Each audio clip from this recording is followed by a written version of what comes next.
You may have seen this video clip here, Will. Tesla updating software on its fleet of cars. Oh, yeah. How futuristic does that look? That is wild. So I don't know how many entire fleet. I don't know how many cars this is total. What is it? It doesn't actually say. I don't know. They're all in uniform. What is that? Thousands of cars, Will? It's the grid. Yeah. It's thousands of cars, and they're all getting an OTA update, so it's being pushed over the air, and the headlights are responding like little diodes on a motherboard. Just dee, dee, dee, dee, dee, dee, dee, dee.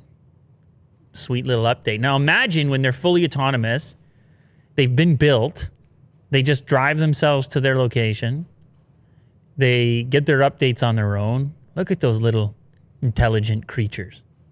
Cool. Now, prior to the OTA updates, it was a pretty ugly experience updating cars, and certainly at scale.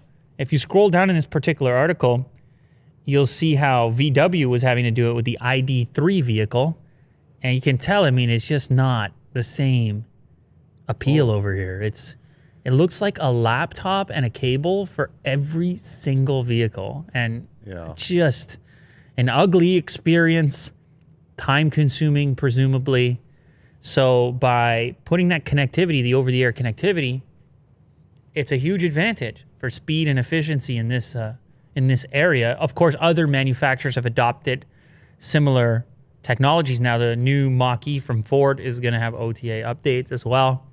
But what a fun little glimpse into a massive number of updates taking place. This was captured on TikTok originally.